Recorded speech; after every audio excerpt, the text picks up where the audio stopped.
At Clumhouse, we love adding leather to our bags using metal rivets, whether it's tote bag straps, zipper pulls, or reinforcement tabs. Setting leather with rivets is a great bag making skill to have, especially if you're working on a home sewing machine that isn't strong enough to sew through leather straps. Today, we are going to show you 2 different ways to punch holes in fabric and leather and 2 ways to set rivets.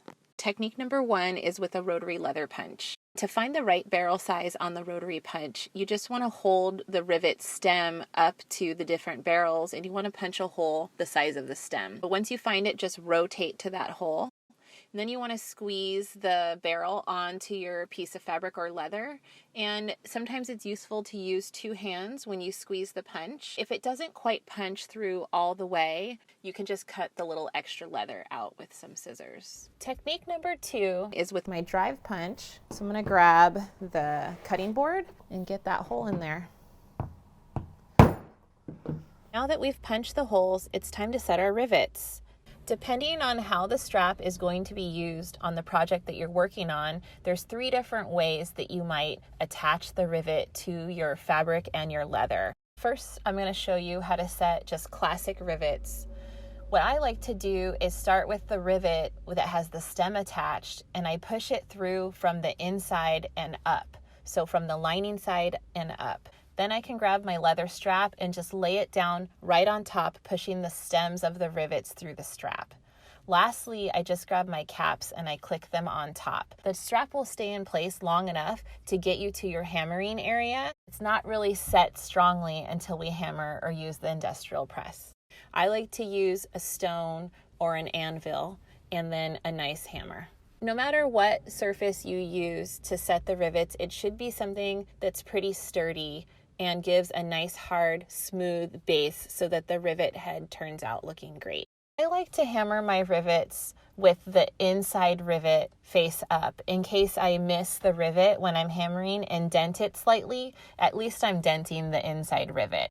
The best thing to do is to actually go in really softly at first with the hits of the hammer, because the idea is that you don't want to kick the rivet sideways when you're hammering it, or it'll set crooked and it won't be a strong rivet. Once you start to see it crunch down and set down, you can go in with a few heavier hits to really get it to set.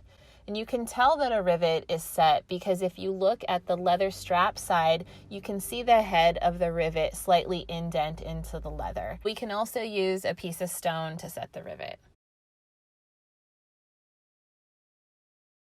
Now that we've looked at how to set a classic rivet, then the techniques for setting ones with washers or reinforcement tabs are really similar. You just want to take the rivet with the stem and you want to thread it through the washer first, and then thread it into your project from the inside and face up.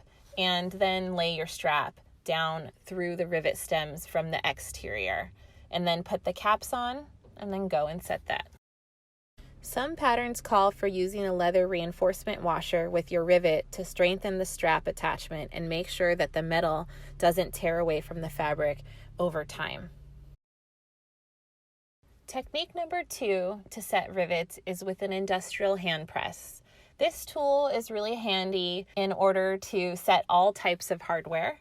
And you purchase the tool and then you purchase the die sets separately. It can be a little bit of an investment, but if you plan on making a lot of bags, this might be a tool that you want to keep in your studio. We got our press at Tandy Leather, and we bought the dies from them so that we knew it was compatible. So now that the rivet is set up in our strap and we're ready to set it, you want to place it into the hole in the bottom die, and then you want to press the hand press down until it makes contact with your rivet. Now continue adding pressure as you stand up and use your body weight and just lean on it, and that really sets the rivet down into place. One thing you want to watch out for is once you put pressure on the rivet and you have it in place and everything, be careful not to lift back up on the handle or let your weight off, because then your rivet might slip out of place and it will set crooked. We love using the industrial hand press on our projects. We actually call her Rosie the Riveter in our workshop space, and it's just a really fun tool to use. I hope you found this tutorial really helpful. Here's the 3 different ways, again, that we set our rivets with our straps. The classic rivet, the leather reinforcement one, and the leather reinforcement tabs. Often people that are new to bag making and heavy-duty sewing can be a little apprehensive about setting hardware. Hardware gives you this really classic handcrafted look, and it makes your projects look really finished and professional. And we just really want to show you some of our favorite ways to set rivets correctly so that your bags are nice and strong and last forever.